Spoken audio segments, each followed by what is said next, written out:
మన ప్రభు అయిన యేసుక్రీస్తు నామంలో మీ అందరికి కూడా నా హృదయపూర్వకమైన వందన తెలియజేస్తున్నాను. దేవునికి స్తోత్రం కలుగును గాక. ఆమేన్. హల్లెలూయా.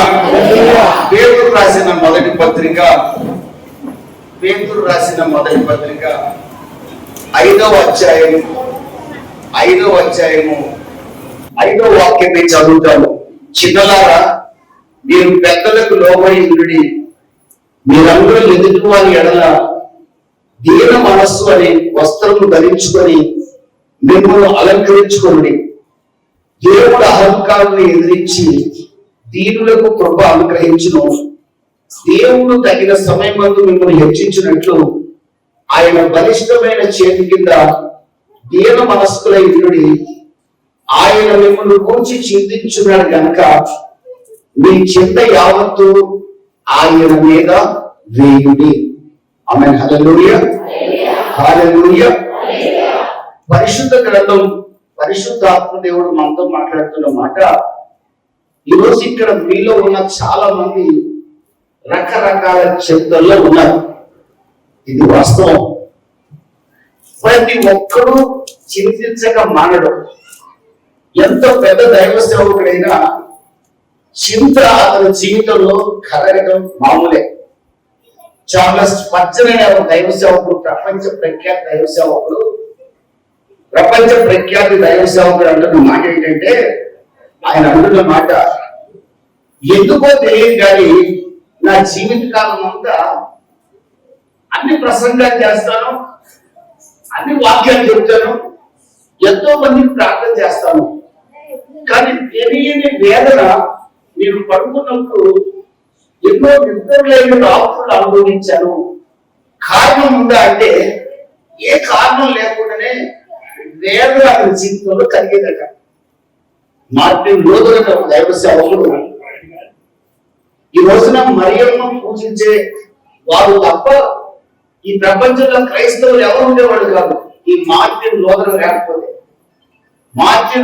లేకపోతే యేసు ప్రభు విగ్రహాలు తప్ప, మరియమ్మ విగ్రహాలు తప్ప, వాటిని తప్ప ఈ రోజున బైబిల్ని చేతిలో పట్టుకొని పరిశుద్ధ మందిరానికి వచ్చేవాళ్ళు ఒక్కరు కూడా ఉండేవాడు కాదు.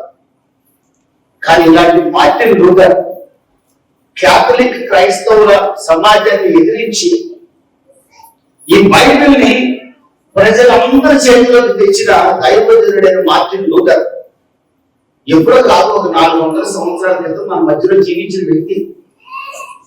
ఒకరోజు ఆయన దీర్ఘాలోచనలో మునిగి వేదన చెబుతూ పడుకున్నాడట. నేను ఎంత చేసినా సత్యాన్ని వెలుగులోకి తేలేకపోతున్నాను, నేను బ్రతకడం ఎందుకు దండగా, బైబిల్ని సకల మానవుల చేతుల్లోకి తేవాలన్న ఆశ. ఆ రోజుల్లో బైబిల్ పెద్ద పెద్ద గురువుల చేతుల్లో ఉండేది.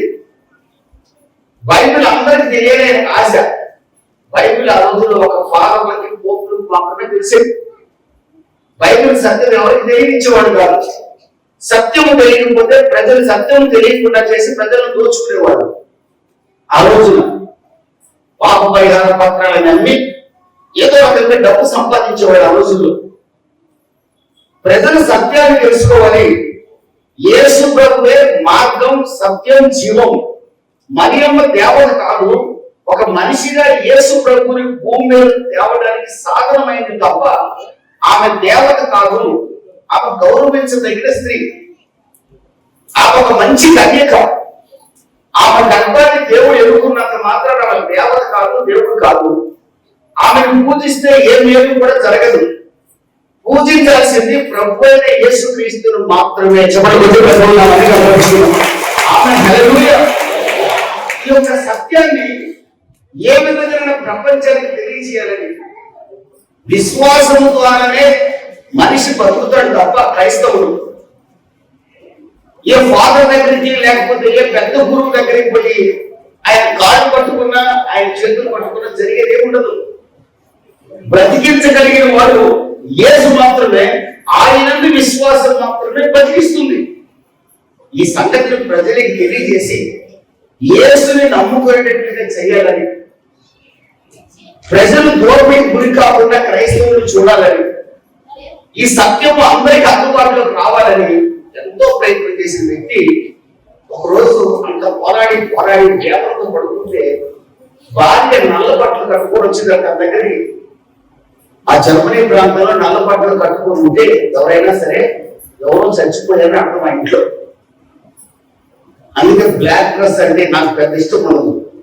నల్ల బట్టలు కట్టుకోవడం అంటే ఆ ఇంట్లో ఎవరో చనిపోయారని అర్థం. మార్టిన్ లూథర్ అంత వేదంలో కూడా అడిగేలేక, ఎందుకు నల్ల బట్టలు కట్టుకున్నావు, ఎవరు చనిపోయారు అడిగేలేక. ఎవరో చనిపోవడం ఏంటండి, యేసు ప్రభు చచ్చిపోయాడు అంటాం. యేసు ప్రభు చావడం ఏంటి, మరణాన్ని జయించి తిరిగి లేచాడు కదా అన్నాడట మార్టిన్ లూథర్. యేసు ప్రభు జీవించే ఉన్నాడు కదా అన్నాడట మార్టిన్ లూథర్. యేసు ప్రభు బతుకుంటే నువ్వెందుకు దిగులుగా పండుకున్నావు అన్నాడు ఆయన బాగా యేసు ప్రభువే బతుకుంటే, సృష్టికర్తే బతుకుంటే, సజీవుడైన దేవుడు సహాయం చేసేవాడు బ్రతికున్నాడన్న నమ్మకం నీకుంటే ఎందుకు ముఖం ముడుచుకొని, ఎందుకు వేగంతో పడుకున్నావు కప్పుడు కప్పి? నీ దేవుడు బతుకున్నాడన్న నమ్మకం నీకుంటే లే, పోరాడు, పరిశుద్ధ గ్రంథాన్ని ప్రజలకు అందించి చోటగొట్టి సిగ్గుపడిన మార్టిన్ లూథర్ లేచాడు, ప్రభు కొరకు పోరాడాడు. 1540 ఆ ప్రాంతంలో పరిశుద్ధ గ్రంథాన్ని సకల జనులకు పరిచయం చేశారు. దేవునికి స్తోత్రం కలుగును.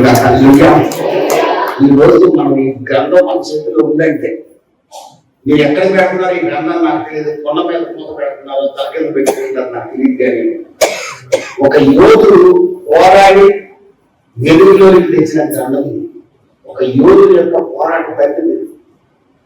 మీకు మాత్రం ఈ పరిశుద్ధ గ్రంథం చాలా తమాషా కనపడతారు.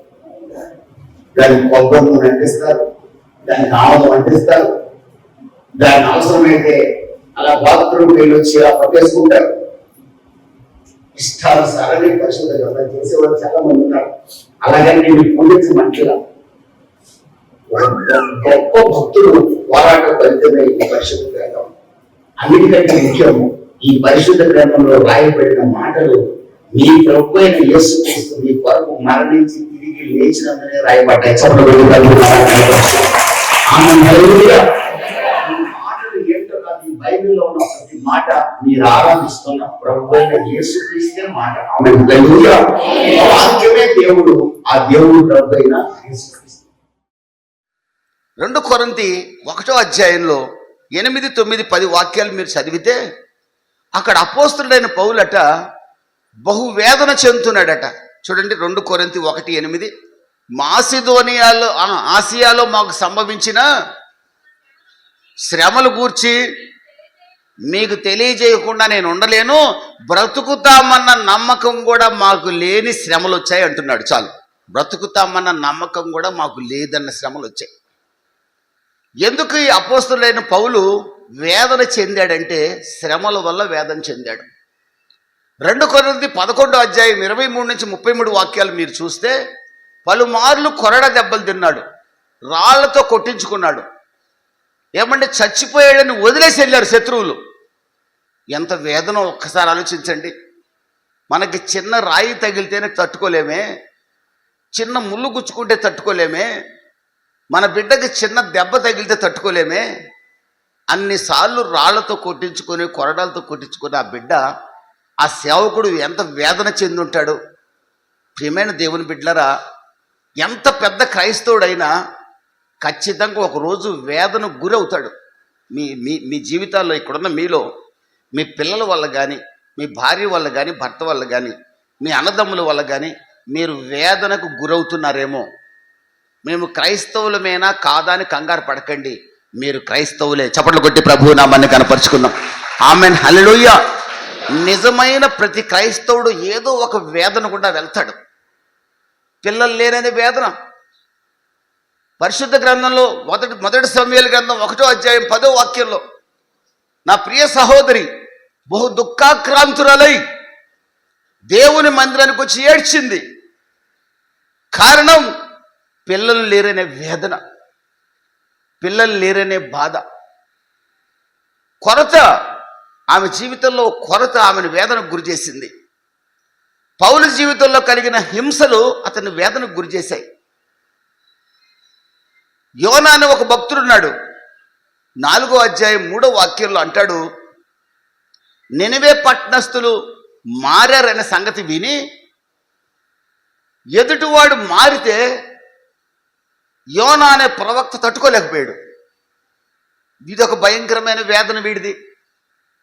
ప్రవక్త అని ఉంది బైబిల్లో, కానీ ఇతను ఎంత వేదన తెలుసండి. నినివే పట్టణస్థులు 120,000 మంది రక్షణ పొందితే ఏమండి చూసి తట్టుకోలేకపోయే పరిస్థితి ఉంది. మళ్ళీ ఒక సొర చెట్టు ఎండిపోతే నేను బ్రతకడం కంటే చావటం మేలు అంటాడు. అదే 4వ అధ్యాయంలో నేను బ్రతకడం కంటే చావటం మేలు అంటాడు. సొర చెట్టు ఎండిపోతేనేమో వేదన పడ్డాడు. నినివే పట్టణస్థులు మారు మనసు పొందితే కూడా వేదన పడ్డాడు. ఇదొక బ్యాచ్. ఎదుటివాడు బాగుపడుతుంటే కొంతమందికి వేదన. వేదనకు రకరకాల కారణాలు ఉంటాయి. అబ్రహాం ఉన్నాడు. ఆదికాండం 12వ అధ్యాయంలో ఐగుప్తుకి వెళ్ళి తన భార్యని తన చెల్లెలని చెప్పాడు. ఎందుకు? మరణ భయం వల్ల. మరణ భయము కొంతమంది వేదనకు గురి చేస్తుంది. ఇంకా రేపు మాపు చచ్చిపోతావు డాక్టర్ చెప్పాడు అనుకోండి, ఇక నిద్ర ఉంటుందా? మరణ భయముతో మనిషి బతుకుతాడు. క్రైస్తవుడికి మరణ భయం ఉండదని పొరపాటు చెప్పకూడదు. మరణం అనేది ఎవరికైనా భయం కలిగిస్తుంది, కానీ క్రైస్తవుడు దాన్ని జయించాలి. చప్పట్లు కొట్టి ప్రభువు నామాన్ని కనపరుచుకుందాం. ఆమెను హల్లెలూయా. మరణ భయముతో అబ్రహాము ఫరోకి ఏం చెప్పాడు తెలుసా? ఏమో నా చెల్లెలని చెప్పాడు. ఫరో ఏం చేశాడు తెలుసా? అబ్రహాము కానుకలు ఇచ్చాడు. చాలా కానుకలు ఇచ్చి ఏం చేశాడు? శారాని ఫరో రాజు తన ఇంటికి తీసుకెళ్ళిపోయాడు. ఇక్కడ ఉన్నాడు భర్త, భార్య అక్కడ ఉంది రాజు దగ్గర. వాడు తన భార్యని ఏం చేస్తాడో తెలియని వేదన. అబ్రహాముకి వేదన కలగటానికి కారణం ఏంటి తెలుసా? అబద్ధం చెప్పి, మరణ భయం వలన అబద్ధం చెప్పి వేదనకు గురయ్యాడు. ఈ రోజున కొన్ని అబద్ధాలు కూడా మనల్ని బాధకు గురి చేస్తాయి. దేవుని వాక్యానికి మనం చూపించే అవిధేయత యోనా చేప కడుపులో పడి ఏడ్చేటట్టుగా చేసింది. యోనా వేదన కారణం దేవుని వాక్యానికి అతను చూపించిన అవిధేయత. పౌలు వేదన కారణం అతనికి నిజంగా కలిగిన హింసలు. హన్న వేదన కారణం ఆమె గర్భం పండకపోవటం.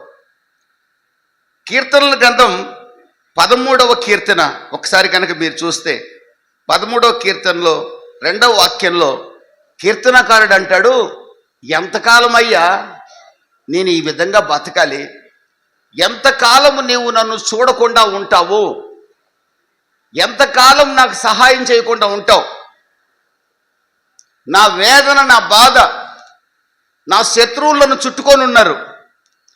భయంకరమైన శ్రమలు నాకు కలుగుతున్నాయి. దేవా ఎంతకాలం మౌనంగా ఉంటావని కీర్తనకారుడు ఏడుస్తున్నాడు. అదే కీర్తనకారుడు అంటాడు 6వ అధ్యాయం కీర్తనల గ్రంథంలో, నా పరుపు నీళ్లలో తేలుతుందంటున్నాడు. కన్నీరు కారిస్తేనట పరుపు తేలుతుందట, అంత ఏడుస్తున్నాడట. శత్రువులు చుట్టుకొని ఉన్నారట. ఇతని వేదనకు కారణం ఏంటంటే శత్రువులు. మరొకతనున్నాడు. ప్రియమైన దేవుని బిడ్డలారా, ఆ కుటుంబంలో మరణం సంభవించింది. మరణం సంభవించిన ప్రతి కుటుంబంలో వేదన ఉంటుంది. ఆ మరణించిన వారిని బట్టి క్రైస్తవుడే, క్రైస్తవురాలే బహువేదన చెందుతున్నారు, బహువేదన చెందుతున్నారు. ప్రియమైన దేవుని బిడ్డలారా, యోబు ఉన్నాడు. 3వ అధ్యాయం 11వ వాక్యంలో అంటాడు, అసలు నేను పుట్టకుండా ఉంటే బాగుండేది అంటున్నాడు. నేను పిండముగా పడిపోతే బాగుండేది అంటున్నాడు. అసలు నేను పుట్టిన డేటు క్యాలెండర్ లేకుండా ఉంటే బాగుండేది అంటున్నాడు. కారణం రోగం. ఈ రోజున మనిషికి ఉండే రోగం కూడా మనిషిని వేదనకు గురి చేస్తుంది. ప్రియమైన దేవుని బిడ్డలారా, కొన్ని సందర్భాల్లో దరిద్రం ఎంత సంపాదించినా చిల్లి సంచిలో వేసినట్టు అయిపోతుంది. రూపాయి మిగలటల్లా. ఎప్పుడూ ఓడిపోవటం తప్ప గెలవటం అనేది లేదు జీవితంలో. దేవుని బిడ్డ కాదా? దేవుని బిడ్డే. యేసు రక్తంతో కడగబడిన వాడు కాదా? కడగబడిన వాడే. కురుపుల్ని కుక్కలు నాకుతుంటే ధనవంతుడి ఇంటి దగ్గర ఏమండి, అతని కురుపుల్ని కుక్కలు నాకుతుంటే ధనవంతుడి ఇంటి దగ్గర అడుక్కు తింటున్నాడు లాజరు. ధనవంతుడు సుఖంగా భుజిస్తున్నాడు, లాజరు అనేవాడు అడుక్కు తింటున్నాడు. దరిద్రం అనేది అతనికి ఒక వేదన. ఈ రోజున ఉద్యోగం లేకపోవడం ఒక వేదన, పెళ్లి కాకపోవడం ఒక వేదన, ఇల్లు లేకపోవడం ఒక వేదన, పిల్లలు పుట్టకపోవడం ఒక వేదన, పుట్టిన బిడ్డ ఆరోగ్యంగా లేకపోవడం ఒక వేదన. ఈ రోజున మనిషి భయంకరమైన డిప్రెషన్లో ఉన్నాడు, యాంగ్జైటీలో ఉన్నాడు. బైబిల్ అంటుంది, దేన్ని గూర్చి చింతపడకండి, మీ చింత యేసు మీద వేయండి. చప్పట్లు కొట్టి ప్రభువు నామాన్ని కనపరుచుకుందాం. ఆమెన్, హల్లెలూయా. క్రైస్తవుడా, చింత వస్తుంది, చింతిస్తే అవకాశం ఉంటుంది. ప్రతి ఒక్కడు దేనికో దానికి చింతిస్తాడు. కానీ క్రైస్తవుడా, రోజు రోజు నీ చింత నీ కొరకు మరణించి పునరుద్ధరణై లేచిన యేసు మీద వేయమంటున్నాడు. నా ప్రభు అయిన యేసుక్రీస్తు, నక్కలకు బొరియలున్నాయి, ఆకాశ పక్షులకు నివాస స్థలాలు ఉన్నాయి, మనిషి కుమారుడికి తల దాచుకున్నట్టుకు చోట్లేదు, గూడు లేకుండా బతికాడండి. మీకన్నా గవర్నమెంట్ ఇచ్చిన ఒక గది ఉందేమో, మీకన్నా మీరు కట్టించుకున్న రేకుల షెడ్ ఉందేమో, మీరు కట్టుకున్న గుడిసుందేమో. నా ప్రభు అయిన యేసుక్రీస్తుకి తల దాచుకున్నట్టుకు చోటు లేక పుట్టిన తర్వాత పడుకోబెట్టబడింది పశువుల శాలే. అది ఎవరిదో? మీలాంటి వాళ్ళది.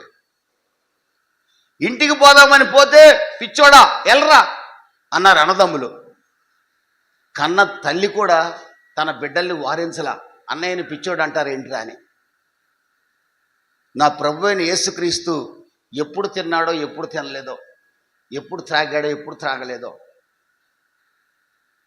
వస్త్రాలు ఎన్ని జతల వస్త్రాలు ఉన్నాయి, ఎన్ని జతల వస్త్రాలు లేవో, మన దరిద్రతంతా ఆయన అనుభవించాడు.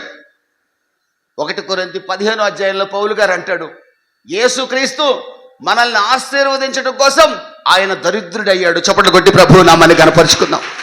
ఆమెన్, హల్లెలూయా. మనల్ని ఆశీర్వదించుకోవటం ఆయన దరిద్రుడయ్యాడు. మీరు పడే బాధలన్నీ ఆయనకు తెలుసు. హెబ్రీయులకు రాసిన పత్రిక 4వ అధ్యాయం మీరు చదువుకుంటే ఆ 13 నుండి చివరి వాక్యాలు కూడా, ఆయన శోధింపబడ్డాడు మీ వలె. మీకు ఒక రాయి తగిలిందేమో మీ కాలుకి, ఆయనకి కొన్ని వేల రాళ్లతో కొట్టారు ఆయన్ని. మీకు ఒక కత్తిగాడు తగిలిందేమో, ఆయన వీపంతా పొలంలాగా దున్నారు. మిమ్మల్ని ఒక్కడు చీ అన్నాడేమో, ఆయన్ని 1000 మంది చీచి అన్నారు. మిమ్మల్ని నీ భర్త నీ మీద ఉమ్మేశాడేమో, ఆయన్ని కొన్ని 1000 మంది ఆయన మీద ఉమ్మేశారు. నీ భార్య నిన్ను కొంచెం హింసించిందేమో, ఆయన్ని కొన్ని 1000 మంది జుట్టు పీకి గడ్డం పీకి ముళ్ళ కిరీటం పెట్టి హింసించారు. మన హింసలని ఆయనకు తెలుసు. పౌలు గారి బాధ యేసుకు తెలుసు, అబ్రహాము బాధ యేసుకు తెలుసు, యోబు బాధ యేసుకు తెలుసు, హన్నా వేదన యేసుకు తెలుసు. చప్పట్లు కొట్టి ప్రభువు నామాన్ని కనపరుచుకుందాం. నా ప్రియ బిడ్డల వేదన ఆయనకు తెలుసు. ఈరోజు అన్న తమ్ముడు, అక్క చెల్లి, నువ్వు దేని కొరకు వేదన పడుతున్నావో, నీ ఇంట్లో మరణం సంభవించి వేదన పడుతున్నావేమో, ఉద్యోగం లేక వేదన పడుతున్నావేమో, నీ పిల్లలు బాగుపడరని వేదన పడుతున్నావేమో, నీ పిల్లల పెళ్లి కాదని వేదన పడుతున్నావేమో, నీ దరిద్రాన్ని బట్టి వేదన పడుతున్నావేమో, ఏ వేదనకు నువ్వు గురవుతున్నా, హెబ్రీ 4వ అధ్యాయం 15-16 వాక్యాలు రాయబడింది. కృపాసనం మీద యేసు కూర్చొని ఉన్నాడు. ఆ కృపాసనం దగ్గరికి నీ వస్తే నీ యొక్క సమస్య నుంచి ఆయన్ని విడిపించి నీకు గొప్ప ధైర్యం కలగజేస్తాడు. చప్పట్లు కొట్టి ప్రభువు నామాన్ని కనపరుచుకుందాం. ఆమెన్, హల్లెలూయా. మొదటి రాజుల గ్రంథం 17వ అధ్యాయం, మొదటి రాజుల గ్రంథం 17వ అధ్యాయంలో మీరు చూస్తే, అధ్యాయం అంతా చూసుకోండి, 1-2-3 వాక్యాల్లో ఆహాబు యెజెబెల్ అనేవాళ్ళు ఇశ్రాయేల్ని పరిపాలించేటప్పుడు ఏమండి, ఒక ప్రవక్త ఉన్నాడు, ఏలియా అనే ప్రవక్త ఉన్నాడు.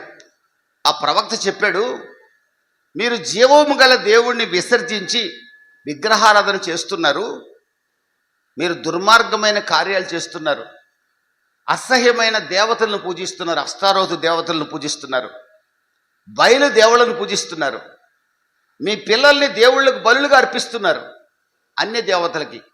ఇశ్రాయేలు దేవుడు బలి కోరడు, ఇశ్రాయేలు దేవుడు పరిశుద్ధుడు, బలి కోరడు. కానీ మీరు మాత్రం అన్యుల సాంప్రదాయాలు తెచ్చి జీవము గల దేవుని మందిరంలో విగ్రహాలు ప్రతిష్ఠించారు. ఇంత దుర్మార్గం ఎక్కడ ఉండదు. జీవము గల దేవుడిని నమ్ముకున్న మీరు జీవము గల దేవుడికి వ్యతిరేకంగా కార్యాలు చేస్తున్నారు. ఇదిగో 3 సంవత్సరాలు ఈ దేశంలో వర్షం పడదన్నాడండి. ఆయన చెప్పినట్లుగా ఇంచుమించుగా 3.5 సంవత్సరాలు వర్షమే పడల. ఆమెన్, హల్లెలూయా.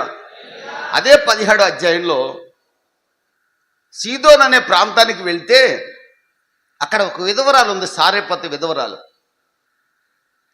ఆమెను ఒక రొట్టె తెమ్మని ఏలియా గారు అడిగితే, నా కొడుక్కి నాకు కావాలి కదా అన్నది. లేదు లేదు, మొదటి అప్పం నాకు తెచ్చిమన్నాడు. దైవజనుడు చెప్పినట్టుగా చేసింది. దైవజనుడు ఒక్క రొట్టె ఇచ్చిందండి ఆ విధవరాలు. కరువు 3.5 సంవత్సరాలు ఆమె ఆమె ఆమె యొక్క కుండలో పిండి అయిపోలేదు, ఆమె బుడ్డిలో నూనె అయిపోలేదు. ఆ కుటుంబం సమృద్ధిగా భోజనం చేశారు. చప్పట్లు కొట్టి ప్రభు నామాన్ని కనపరుచుకుందాం. ఆమెన్, హల్లెలూయా. అంత మాత్రమే కాదు, ఆమె కొడుకు చనిపోతే చనిపోయిన కొడుకుని ఏలియా అనే దైవజనుడు లేపాడు. దేవునికి స్తోత్రం కలుగును గాక. ఎంత గొప్ప దైవ సేవకుడో చూడండి. 18వ అధ్యాయంలో మొదటి రాజుల గ్రంథంలో యెహోవాకు ప్రార్థన చేస్తే ఆ కర్మేలు పర్వతం మీద ఆ యెహోవాకు ప్రార్థన చేస్తే అగ్ని దిగొచ్చి దేవుడు ఉన్నాడని రుజువు చేసిందండి. అంటే దేవుని యొక్క అగ్నిని కూడా భూమి మీదకి దింపగలిగిన సేవకుడు. అతని కాలి గోటికి కూడా నేను సరిపోను. నేను అతని కాలి గోటికి కూడా అర్హుడిని కాదు, చిటికెన వేలు గోరికి కూడా అర్హుడిని కాదు. నేను అంత పనికి మాలని దైవ సేవకుడిని ఆయనతో పోలిస్తే. ప్రార్థన చేస్తే ఆ పర్వతం మీద దేవుని యొద్ద నుంచి అగ్ని దిగొచ్చి, అగ్ని నీళ్లలో పడితే అగ్ని ఆరిపోవాలి, కానీ అగ్ని దెబ్బకి నీళ్లు కూడా ఆరిపోయాయి. చప్పట్లు కొట్టి ప్రభు నామాన్ని కనపరుచుకుందాం. ఆమెన్, హల్లెలూయా. అంత గొప్ప సేవకుడు అండి. 19వ అధ్యాయానికి రండి. అదే మొదటి రాజుల గ్రంథం 19వ అధ్యాయం 1 నుండి 4 వాక్యాల్లో మీరు చూస్తే ఏమండి ఎంత వేదన పడుతున్నాడో ఒకసారి చూడండి, చదవండి. మొదటి రాజుల గ్రంథం 19వ అధ్యాయం. అరే మైకిరా, మైక్ ఉంటే ఇవ్వండి, త్వరగా త్వరగా త్వరగా.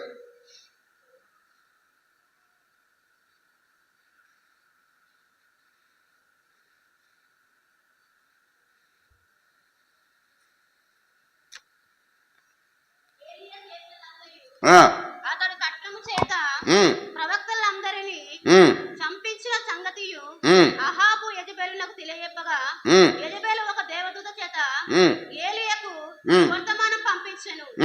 రేపు ఈ వేళకు నేను నీ ప్రాణమును గాలిలో కలపబోతున్నాను అన్నది. అప్పుడు ఏలియా ఏం చేశాడు నేను చెప్తానండి, నా భాషలో చెప్తాను మీకు అర్థమవుతుంది.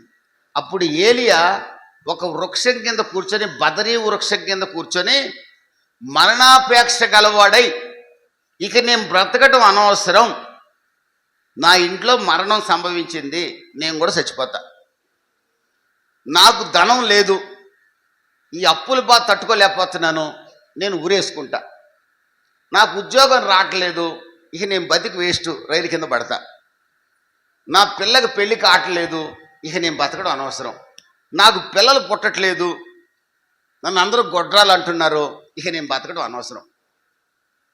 ఇక్కడ ఏలియాకున్న బాధ ఏంటో తెలుసా? యెజెబెలు అహాబు రాజు రాణి నిన్ను చంపేస్తామని ఒక వర్తమానం పంపించారు. ఈ మరణ భయం ఏం చేసింది తెలుసండి?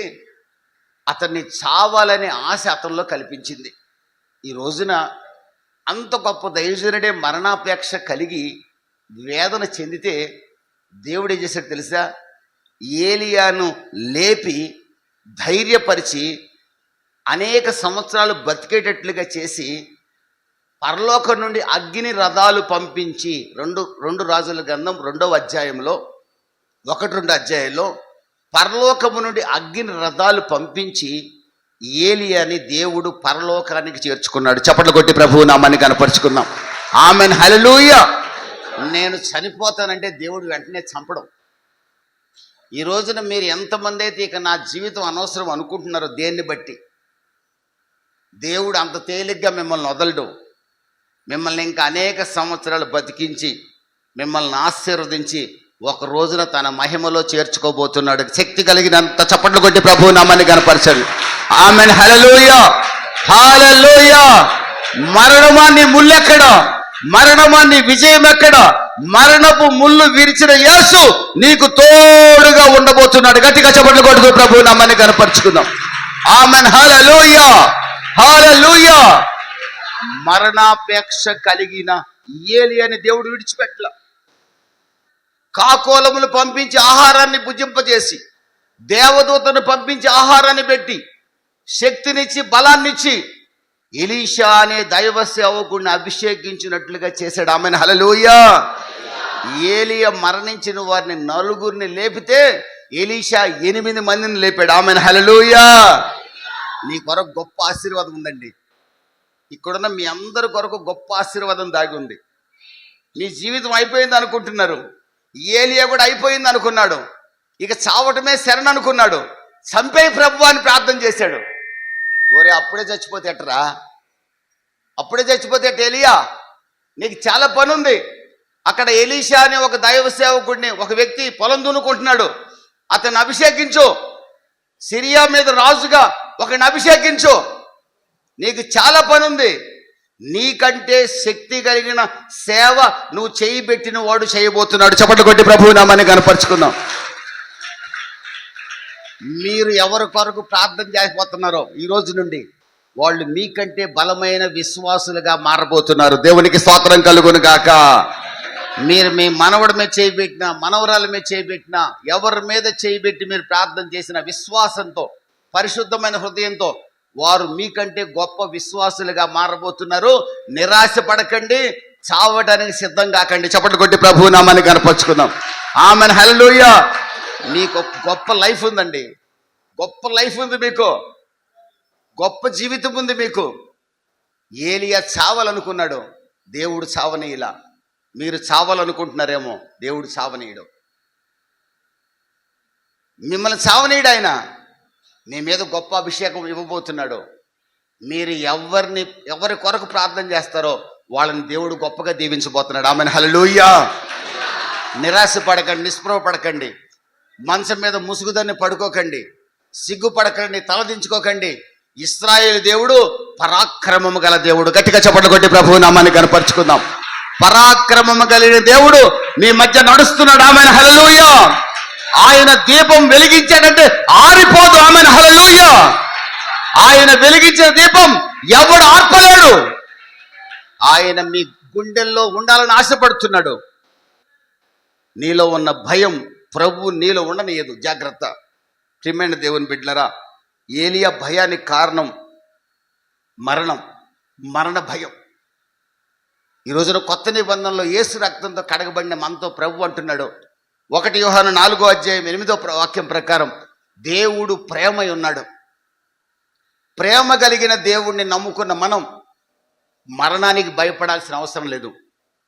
ఇక్కడ మరణిస్తే నా ప్రభు దగ్గర లేస్తాం. చప్పట్లు కొట్టి ప్రభువు నామాన్ని కనపరుచుకుందాం. పౌలు గారు అంటాడు, మరణం అంటే ఏం కాదు నాయనా, ఇక్కడ నిద్రపోయి పరలోకంలో లేవటమే అంటాడు. ఇక్కడ నిద్రపోయి కళ్ళు తెరిస్తే ఎవరు ఉంటారు? గయ్యాలి భార్య, గయ్యాలి భర్త, గయ్యాలి పిల్లలు, శివుడు ముక్కు గార్చే పిల్లలు, మనవాళ్ళు ఉంటారు. నువ్వు విశ్వాసాన్ని కాపాడుకొని జాగ్రత్తగా బతికావనుకో, ఇక్కడ పడుకొని నిద్రపోతే పొద్దునే లేవంగలోనే హల్లెలూయా స్తుతి మహిమా ఎల్లప్పుడు దేవునికిచ్చెదను అని పాట పాడే దేవదూతల మధ్యలో నువ్వు లేవబోతున్నావు. చప్పట్లు కొట్టి ప్రభువు నామాన్ని కనపరుచుకున్నావు. ఆమెన్, హల్లెలూయా, హల్లెలూయా.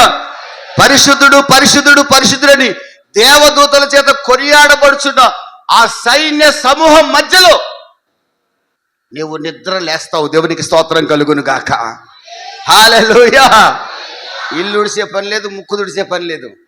ఇక అక్కడ చేసే పని అంటే హల్లెలూయా, స్తుతి, స్తోత్రం, స్తోత్రం, స్తోత్రం. అందుకే 1 తిమోతి 1:7 రాసింది, దేవుడు మనకి పిరికితనం అనే ఆత్మ ఇవ్వలేదంట. దేనికి భయపడకండి.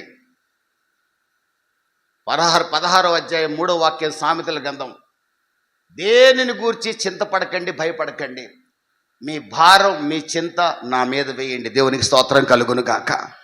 మీ పనుల భారం నా మీద పెట్టండి. నీ భయం, నీ గర్భఫలం లేకపోవటం, నీ దరిద్రం, నీ పిల్లలు మార్పు లేకుండా తాగుబోతులుగా ఉంటాం, నువ్వు చింతపడితే ఏమొస్తుంది?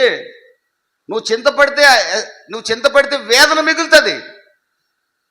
చింతపడొద్దండి. 16:3 సామెతల గ్రంథంలో నా మీద వేయమంటున్నాడు. మీ వస్త్రాల గురించి చింతపడకండి, మీ ఆహారాన్ని గురించి చింతపడకండి, మీ దేహాన్ని గురించి చింతపడకండి.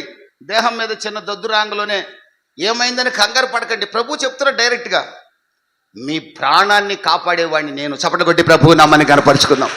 ఆమెన్, హల్లెలూయా. మన ప్రాణాన్ని కాపాడే దేవుడు మనకున్నాడు. మత్తయి సువార్త 6 నా ప్రియమైన దేవుని బిడ్డలారా, యేసు రక్తంతో కడగబడిన మనం పిరికి ఆత్మకు చోటు ఇవ్వకూడదని పరిశుద్ధ గ్రంథం సెలవిస్తుంది. దేవునికి స్తోత్రం కలుగును గాక. అతను ఆత్మీయంగా కూడా బలహీనుడైపోయాడు. ఏలి అంత గొప్ప దైవ సేవకుడు.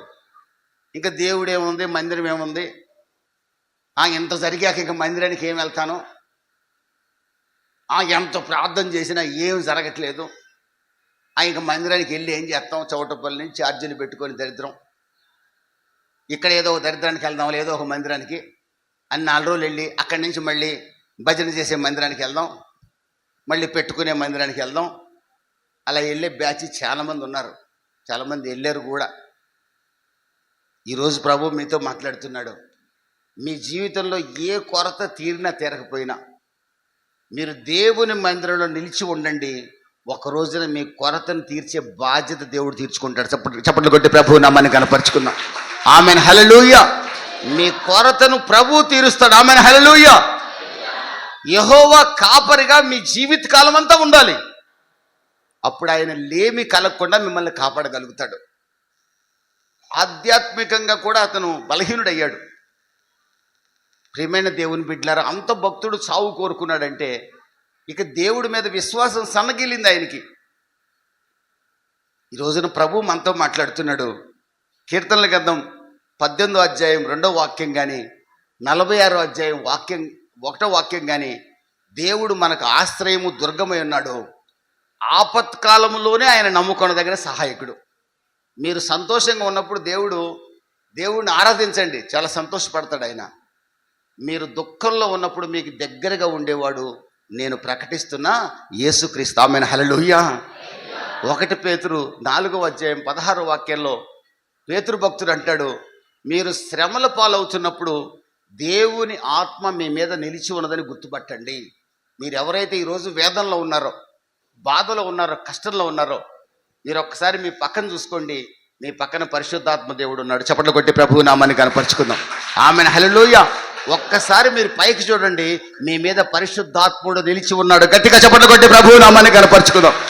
ఆమేన్, హల్లెలూయా. ఎవరి రోజున బాధలో ఉన్నారో, వేదనలో ఉన్నారో, కొరతలో ఉన్నారో, ఇబ్బందులో ఉన్నారో, what ever the reason maybe, ఒకవేళ నీ యొక్క అవిధేయత కూడా కావచ్చు, ప్రభువా క్షమించమని అడుగు. నీ మీద పరిశుద్ధాత్ముడు ఉన్నాడు. నువ్వు కళ్ళు మూసుకొని చూస్తే కనపడతాడు. దేవునికి స్తోత్రం కలుగును గాక. ఇప్పుడు నువ్వు ఇంటికి ఎవరిని మోసుకొని పోవాలి? పరిశుద్ధాత్ముడిని మోసుకొని వెళ్ళాలి. గట్టిగా చప్పట్లు కొట్టి ప్రభువు నామాన్ని కనపరుచుకుందాం. పరిశుద్ధాత్ముడు నీతో ఉంటే, ఆశ్రయము దుర్గమైన దేవుడు నీతో ఉంటే ఇక నువ్వు పొరపాటున కంగారు పడాల్సిన అవసరం లేదు. ఆమేన్, హల్లెలూయా. ఆయన ఈ సంగతి ఏలియాకి తెలియదు. ఏలియాకి తెలియక కంగారు పడ్డాడు. కొత్త నిబంధన భక్తులమైన మనకు తెలియాలి. ఎబ్రీ 13:5 అంటాడు, నజరేయుడైన యేసు నాకు తోడుండగా నరమాత్రుడు నన్ను ఏమీ చేయలేడు, నేను దేనికి భయపడను. రోమా 8:32 నుంచి అంటాడు, కరువైన, ఖడ్గమైన, హింసైన, ఉపద్రవమైన అట్టిది మరేదైనా క్రీస్తు ప్రేమ నుండి నన్ను దూరం చేయదు. క్రీస్తు కొరకు నేను చావనైనా చస్తాను, బ్రతకనైనా బ్రతుకుతాను. చప్పట్లు కొట్టి ప్రభువు నామాన్ని కనపరుచుకుందాం.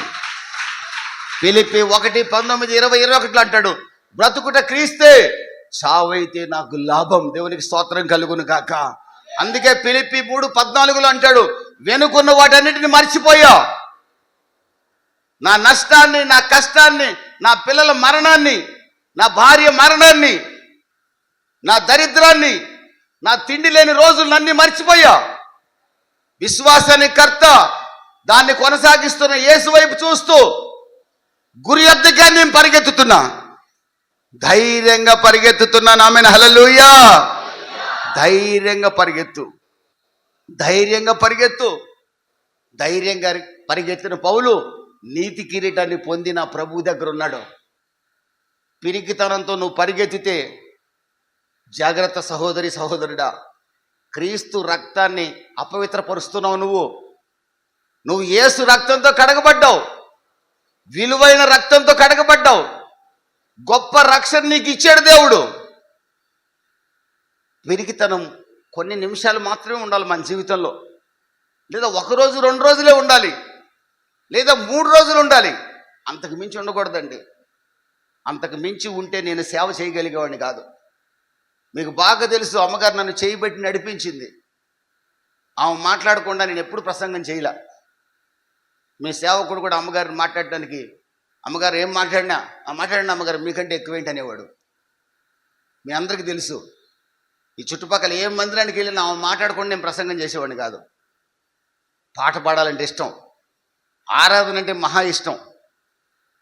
ఆమె లేక 5 సంవత్సరాలు అయింది నా జీవితంలో. అదే మరణాన్ని తలుచుకొని ఉంటే ఈ రోజున కొన్ని వేల మందికి నేను ప్రయోజనకరంగా ఉండేవాడిని కాదు. 5 సంవత్సరాల్లో గొప్ప పరిచర్య దేవుడు నా ద్వారా జరిగించాడు, ఇక మీదట కూడా జరిగిస్తాడు. మీరు ఎన్నో సందేశాల ద్వారా బలపరచబడ్డారు. ఈ దీనుడి సందేశాల ద్వారా మీలాంటి సంఘాలు ఎన్నో బలపరచబడుతున్నాయి. ఎన్నో చోట్ల ప్రభు మాట్లాడుతున్నాడు. అదే మరణ భయముతో నేనుంటే ఈ రోజున మీకు నేను ప్రయోజనకరంగా ఉండేవాడినా, మీకు నేను ఉపయోగపడేవాడినా? అన్నా, తమ్ముడు, చెల్లి, ఏ భయం నీలో ఉన్నా ఈ క్షణమే ఆ భయం సమాధి అగునుగాక, సమాధి అగునుగాక, సమాధి అగునుగాక. ఇప్పుడు నువ్వు ఇక బల్లారాధన తీసుకున్న తర్వాత లేడి పిల్లవలే గంతులు వేయుదువుగాక. చప్పట్లు కొట్టి ప్రభువు నామని కనపరుచుకుందాం. ఆమెను హల్లెలూయా. చేరిలోని పైరు చేతికి రాకున్నా, పొలములో పొలమంతా బీడుగా మారిపోయినా, నా పశువుల శాలలో నా దొడ్డిలో గొర్రెలు మేకలు ఆవులు లేకపోయినా, నా సృష్టికర్త అయిన దేవుని యందు నేను ఆనందిస్తాను, గంతులు వేసి పరవశిస్తాను. నా కాళ్లను లేడి కాళ్ళ వలె చేయగలిగిన వాడు నా కొరకు రక్తం చిందించిన నా ప్రభు అయిన యేసుక్రీస్తు. కొట్ట చేతుల పైకి చప్పట్లు కొట్ట.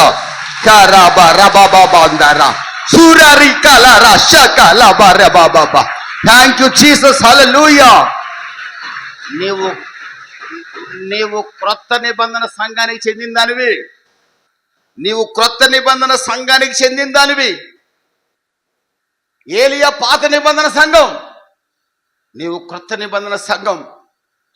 నువ్వు ఎప్పుడు పిలిస్తే అప్పుడు పలికే పరిశుద్ధాత్ముడు నీకు తోడుగున్నాడు. ఆమెన్, హల్లెలూయా, హల్లెలూయా. ఈ యొక్క నీ యాంగ్జైటీ, వేదన, బాధ విడుదల పొందాలంటే మొట్టమొదటిది నువ్వు పరిశుద్ధాత్మతో అభిషేకించబడు. లూకాసు వార్త 11:13 తన అడుగు వారికి పరిశుద్ధాత్మను నిశ్చయముగా దేవుడు అనుగ్రహిస్తాడు. పరిశుద్ధాత్మ నింపుదల కలిగిన వాడికి అసలు భయం ఉండదండి. ఈ రోజు నాకు భయం వచ్చినా, నా భయం ఎంతసేపులే, నాకు వస్తుంది భయం, అప్పుడప్పుడు వస్తుంది. అంటే ఒంటరిగా ఉంటారు కదండి, పైన పిల్లలు ఉంటారు, కింద నేను ఉంటా. మీ దగ్గర ఉన్నంత వరకు బాగుంటుంది. ఇంటికి వెళ్తాను, స్నానం చేస్తాను, అటు పండుకున్న తర్వాత ఒక రకమైన నిరాశ వస్తుంది, నాకు ఒక రకమైన బాధ వస్తుంది. ఒంటరి కదండి, పిల్లలతో ఎక్కడ చెప్పుకుంటాను నా బాధలు. మీ పాస్టర్తో అయితే చెప్పుకుంటా, కానీ అంటే నాకు పెద్ద బిడ్డలాగా కనపడతాడు కాబట్టి ఆయనతో చెప్పుకుంటా. నేను అందరితో చెప్పుకోలేను కదా. కాకపోతే నా సునీల్ దొరికాడు కాబట్టి వాడికి చెప్పుకుంటా అన్ని నా రహస్యాలన్నీ వాడికి తెలుసు.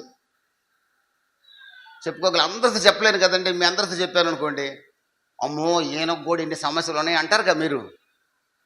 ఏలియాకే సమస్యలు ఉన్నాయమ్మా, మార్టిన్ లూథర్కే సమస్యలు ఉన్నాయి, చార్లెస్ స్పర్జన్కే సమస్యలు ఉన్నాయి, అపోస్తలుని పౌలే సమస్యలు ఉన్నాయి. నాకు సమస్యలు ఎంత లేకపోవడం లెక్క. చాలా వేదన కలుగుతుంది ఒక్కోసారి. రాత్రి పడుకున్నప్పుడు ఇంకొంచెం వేదన కలుగుతుంది. కానీ ఎప్పుడైతే ప్రార్థన చేసుకొని బైబిల్ చదువుకుంటానో నా వేదన నుండి నా ప్రభు దూరం చేశాడు కాబట్టి మీ మధ్య అడుగు పెట్టగలిగాను. చప్పట్లు కొట్టి ప్రభు నామని కనపరుచుకున్నాం. Amen hallelujah. ఎందుకు నేను విడుదల పొందగలుగుతున్నాడంటే నేను పరిశుద్ధాత్మతో అభిషేకించబడిన వ్యక్తిని. మీరు పరిశుద్ధాత్మతో అభిషేకించబడండి, ప్రతి భయము మీ నుండి దూరం అవుతుంది. Amen hallelujah.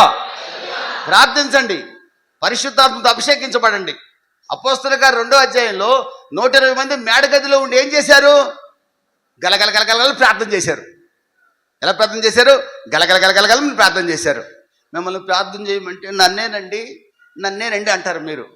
120 మంది ఏక మనసుతో ప్రార్థన చేశారు, పరిశుద్ధాత్మను పొందారు. అప్పటిదాకా 3 సార్లు యేసు ప్రభువుని ఎరగనని అబద్ధమాడిన పేతురు అపోస్తలుల కార్యాలు 4వ అధ్యాయం 20వ వాక్యంలో అంటాడు, నేను మనుషుల మాట వినవలనా దేవుని మాట విననా? మీరు చంపినా సరే నేను దేవుడి మాటే వింటా. చప్పట్లు కొట్టి ప్రభువు నామాన్ని కనపరుచుకుందాం. Amen hallelujah. పరిశుద్ధాత్మ అభిషేకం గొప్ప ధైర్యాన్ని ఇస్తుంది. యేసు ప్రభు అండి ఈ మనలాంటి దరిద్ర శరీరం అనకూడదు, దేవుని ఆలయం ఇది, తప్పు. ఈ శరీరాన్ని ధరించుకొని భూమి మీదకి వచ్చాడు ఆయన. మార్కు సువార్త 1వ అధ్యాయం 35-36 వాక్యాలు ఏం చేశాడు తెలుసా? ఇంట్లో 4 ఉన్నారని చూసి ప్రార్థన కుదరదని ఆ పక్కకి వెళ్ళి పొలాల్లో ప్రార్థన చేయడం మొదలుపెట్టాడు. ప్రార్థన గొప్ప ధైర్యాన్ని ఇస్తుందండి. Amen hallelujah. ప్రార్థనలో మీరు ప్రభువుతో మీ బాధ అంతా చెప్పుకుంటారు. నేను అసలు కళ్ళు కూడా మూసుకొని ఒక్కోసారి ప్రార్థన చేసేటప్పుడు అలా కూర్చొని, ప్రభువా ఏందయ్యా పరిస్థితి, నాకేం అర్థం కావట్లేదు, ఇంకా సేవ చేయాలని ఉంది, నాకు కొద్ది శక్తిని ప్రభువా, నాలో ఉన్న శరీర బలహీన తీసేయి ప్రభువా అని కళ్ళు తెరిచి అడుగుతుంటా ఒక్కోసారి నేను. ఎందుకంటే ఆయన నా కన్న తండ్రి. మిమ్మల్ని కళ్ళు తెరిచి ప్రార్థన చేయమని చెప్పట్లా, నేను చేస్తున్నా అంటున్నా. కొన్ని సందర్భాల్లో కళ్ళు మూసుకుంటా, అది వేరే సంగతి. నేను నా కన్న తండ్రితో మాట్లాడుకుంటా. మీరు ఈరోజు ప్రారంభించండి, భయము నుండి ప్రభు మిమ్మల్ని విడిపిస్తాడు. Amen hallelujah. రెండవది, దేవుని యొక్క వాక్యం మీ భయం నుంచి విడిపిస్తుంది. 119వ కీర్తన 50వ అధ్యాయంలో కీర్తనకారుడు అంటాడు, నా దాగు చోటు నీవే అంటాడు. దేవుని వాక్యాన్ని ధ్యానించే వాళ్ళు వాళ్ళ చుట్టూ దేవుడట కోట కడతాడంట. కోట తెలుసా మీకు? రాజుల గారి కోట, రాజు కోట. రాజు కోటలో ఉంటే ఎవడు మీ మీద బాంబులు వేసినా మీకు తగలవు. మీరు దేవుని వాక్యాన్ని దేవారాత్రాలు ధ్యానించేవారైతే మీ చుట్టూ దేవుడు ఏం చేస్తాడు తెలుసా? కోట కడతాడు. కోట, పెద్ద గోడ కడతాడు చుట్టూ. అంటే గోడ అంటే మీరు చచ్చిపోతామని భయపడబాకండి, వాక్యం అనే గోడ అది. అప్పుడు సాతాను గడ మీ మీద బాణాలు వేసినా పొరపాటును కూడా మీకు తగలవు. దేవునికి స్తోత్రం కలుగును గాక. దేవుని వాక్యం మీకు నెమ్మదిస్తుంది. 114వ వాక్యం 119, 114లో 119, 165లో దేవుని వాక్యం మీకు సమాధానం ఇస్తుంది. దేవుని వాక్యం బ్రతికిస్తుంది. దేవుని వాక్యం నెమ్మదినిస్తుంది. అందుకే కీర్తనకారుడు వాక్యానికి ప్రాధాన్యత ఇస్తాడు. 1వ కీర్తనలోనే యెహోవా ధర్మశాస్త్రాన్ని దీవారాత్రములు ధ్యానించేవాడు ధన్యుడు. 50 డిగ్రీలు ఎండొచ్చినా మీ ఆకు వాడదు. Amen hallelujah. మీ తల వెంట్రుక ఒక్కటి నేల రాలదు. Amen hallelujah. మీకు దాహం వేసే పరిస్థితి ఉండదు. దేవునికి స్తోత్రం కలుగును కాక. హల్లెలూయా. మీ దాహాన్ని జీవ జలముల ఊట అయిన యేసు తీరుస్తాడు. చప్పట్లు కొట్టి ప్రభు నామాన్ని కనపరుచుకుందాం. Amen hallelujah. మన వేదనకి మరొక కారణం ప్రియమైన దేవుని బిడ్డలారా, సాతానును జయించాలంటే ఏమండి, దేవుని వాక్యానికి విధేయత చూపించే వారిగా మనం ఉండాలి. యాకోబు రాసిన పత్రిక 4వ అధ్యాయం 7వ వాక్యంలో దేవునికి లోబడండి, అపవాదిని ఎదిరించడని రాసింది. ఇక్కడ మీరు ఎవరైతే దేవునికి ఖచ్చితంగా లోబడతారో, ఎస్ నేను దేవుడి బిడ్డనే, ఇప్పుడు మీరు తీర్మానం చేయండి, చావైనా బతుకైనా నా యేసే నా దేవుడు. చెప్పండి మీ నోటితో. చావైనా బతుకైనా నా యేసే నా దేవుడు. మీ దగ్గరికి దయ్యం పొరపాటును కూడా రాలేదు. చప్పట్లు కొట్టి ప్రభు నామాన్ని కనపరచుకుంది. ఆమేన్, హల్లెలూయా. ఇక తెగించినోడి దగ్గరికి ఎట్ట వస్తుందండి బాబు? ఆంధ్రలో ఒక సామెత ఉంది, తెగించినోడికి ఇంకేమంటుంది చెప్పండి? ఏమండి, తెగించినోడు అంటారు కదండి. మొండోడికి ఇంక మొండోడి కంటే గొప్పోడు లేడు. ఇక మొండోడు ముందు రాజు కూడా పనికిరాడు. మనం ఎవరో తెలుసా? యేసులో మొండోళ్ళం. చప్పట్లు కొట్టి ప్రభు నామాన్ని కనపరుచుకుందాం. ఆమేన్, హల్లెలూయా. యేసులో మొండోళ్ళం మనం. షడ్రకు మెషకు అబేద్నెగోలు పెద్ద మొండోళ్ళు. రాజా కూడా అంటలే వాళ్ళు. నెబుకద్నెజరు, అబ్బో ప్రపంచ చక్రవర్తిని. నెబుకద్నెజరు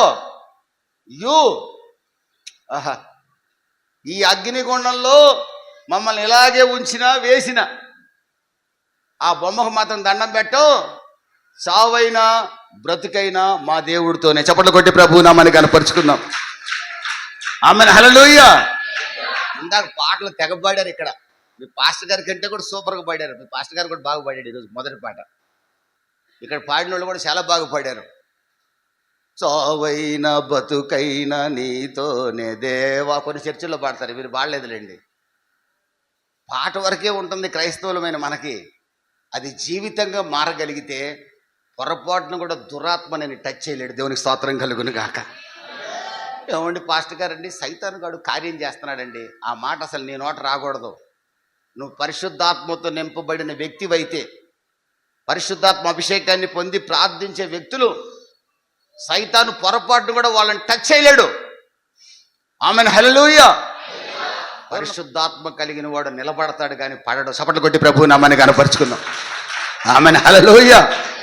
ప్రియమైన దేవుని బిడ్డలారా, దురాత్మ శక్తులు పొరపాటును మిమ్మల్ని ఏం చేయలేవు. పొరపాటును కూడా ఏం చేయలేవు. దేవునికి లోబడి ఉండండి. అపవాదిని ఎదిరించండి. వాడు గర్జన సింహమే, కానీ వాడికి పళ్ళు లేవు. వాడు మీ దగ్గర నుంచి పారిపోతాడు. దేవునికి స్తోత్రం కలుగును గాక. ప్రియమైన దేవుని బిడ్డలారా, చివరి మాట చెప్తాను. పరిశుద్ధుల సహవాసం కలిగి ఉండండి. మీరు ఎప్పుడు కూడా దేవుని మందిరాన్ని నిర్లక్ష్యం చేయకండి. మీరు చౌటపల్లిలో మందిరానికి వెళ్తారో, లేకపోతే పిల్లి వెళ్తారో, మొదటి ఆదివారం ఇక్కడికి వస్తారు అందరూ. ఒక్క ఆదివారం కూడా దేవుని మందిరాన్ని విడిచిపెట్టకండి. దేవుని పిల్లలతో సహవాసమట మనల్ని భయము నుండి విడిపిస్తుంది. ఆమేన్, హల్లెలూయా. మీరు ఎంత వేదనలో ఉన్నా, ఇందాక మీ పాస్టర్ గారు పాడారు, ఆరాధన చేయించారు, మంచి చక్కగా ఆరాధన చేశారు మీరు అందరూ కూడా. నేను కూడా సంతోషించా. అసలు ఆరాధనలో మీ భయాలు, మీ వేదనలు, మీ బాధలు అన్నీ పారిపోతాయండి. చప్పట్లు కొట్టి ప్రభు నామాన్ని కనపరుచుకున్నాం. ఆమేన్, హల్లెలూయా.